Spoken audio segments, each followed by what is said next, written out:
TV family.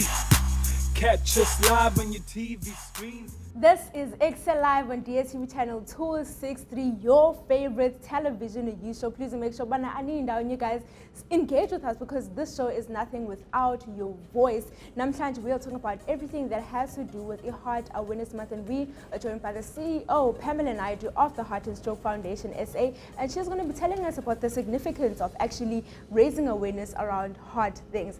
How are you doing, Ms. Pamela? And thank you so much for joining us today. Thanks for having me. It's lovely to be here.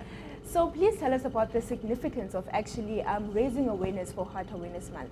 Yes. So the reason why it's so important to know more about your heart health is that cardiovascular disease, which includes heart diseases and strokes, is one of the biggest burdens of diseases in the world, and in South Africa too. So around the world, you have almost 18 million people dying every year from cardiovascular disease, and in South Africa we have about 225 people a day.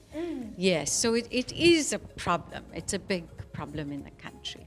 Please elaborate on the point of how much of a bigger problem is it in South Africa? So part of the reason why it's a bigger problem in South Africa is because we also, unfortunately, have a high burden of what we call risk factor profile. So for example, what are the factors that contribute to raising your risk for having heart disease?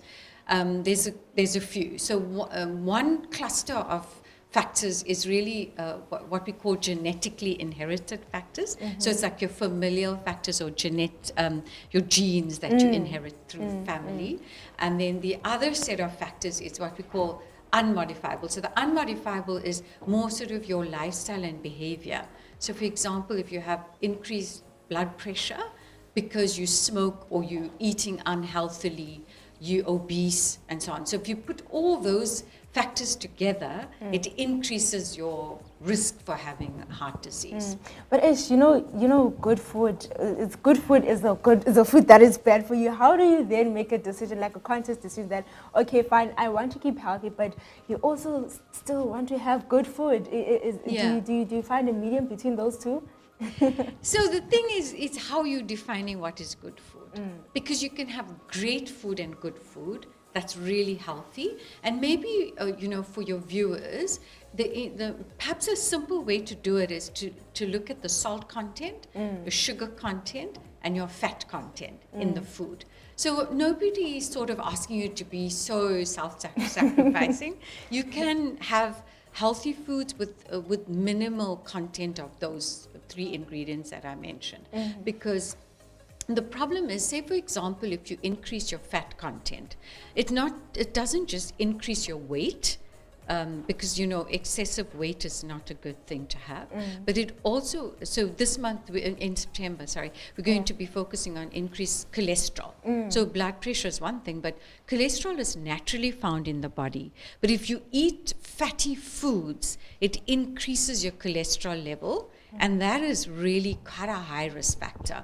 So fats in your food is increasing the fat that is naturally found in. What are the other risk factors that people should look out for when it comes to heart diseases?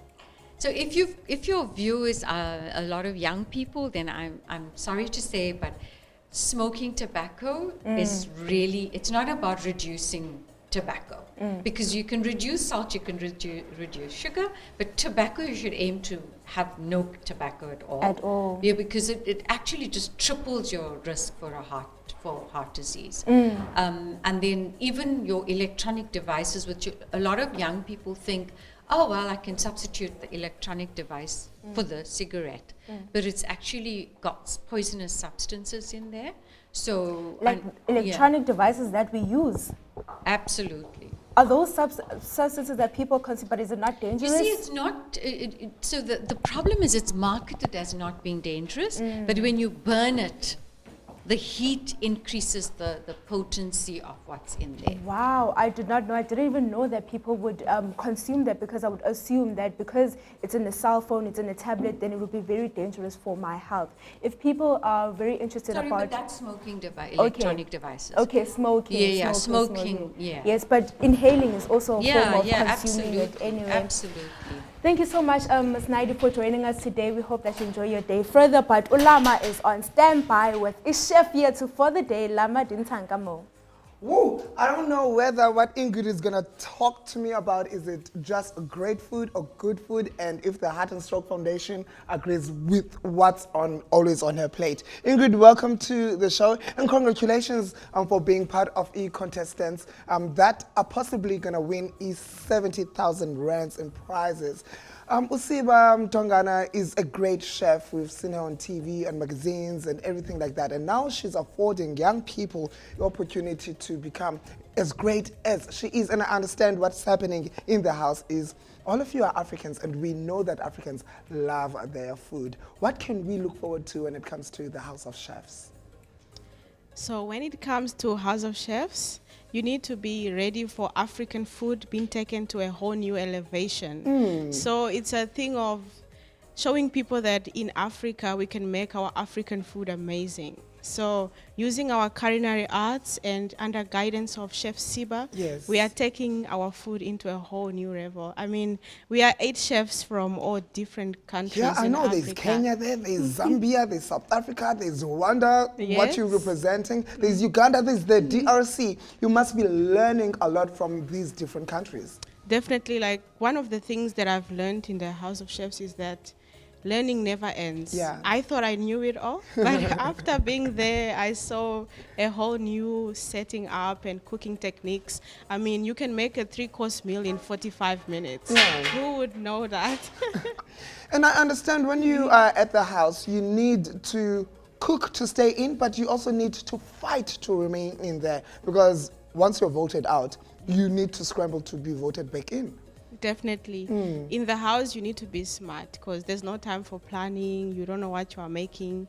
You are getting ingredient of the day. Yeah. And being a chef, you need to be ready for anything that comes your way. So that is basically how we were surviving in the House of Chefs. This is a career-changing opportunity. If Ingrid would win that internship, what would it mean for you as a professional?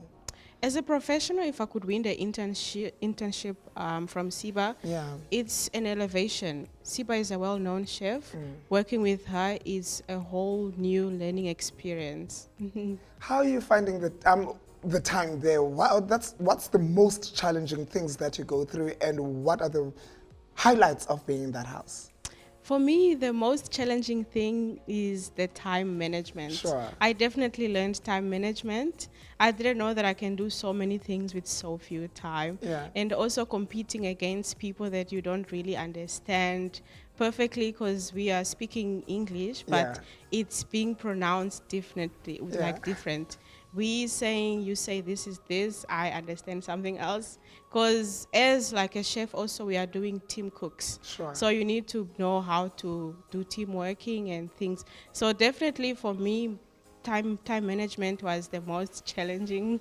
Yeah, if you wouldn't win, I know that you know the other 7 very well by now. Who do you think is your competition amongst them? My competition is definitely Chef Les from Kenya. He is the most experienced. He is the oldest one in the house. So that one is definitely my competition. Sure. Have you been to Siba's restaurant? In the waterfront, Yeah. I've been there just once, but at that moment I didn't know that it was completely owned by her until before the show. So you're looking forward to having an internship there, should you Definitely, win? I'm definitely looking forward to winning an internship and to work under her guidance. Sure. This plays at what time on what channel? So this is playing on Honey Channel, channel 173 on DSTV at 9 o'clock every Friday. Wonderful. All the best. I'm hoping that you take this home. I'm lying, I'm voting for the South African. I'm lying, I'm voting for you because you're on TV right now. I'm lying, I'm voting for the South African. No, it goes to you. Should we want to follow you on social media and see your plates on Instagram and stuff like that? Who is Ingrid on social media? Definitely, you should follow me on Instagram at AfriIng. That's Yeah. me. So you'll see a whole lot of things. I am a creative chef, private and also working at anything that comes up. I mean, I'm young. Yes. Take everything with both hands. Once you're done with Siba, we love eating on this show, from the camera person to the floor manager to the sound. Please come through and bring what's famous in Rwanda so that we have a taste of that. I would love all of you to taste plantain, and I will definitely come back and bring it for you. It's cassava, it's everything that you've never seen before. And everything you've never seen before is the Ekse exclusive. Keep it locked right here. We'll be back. Well done. CTV family.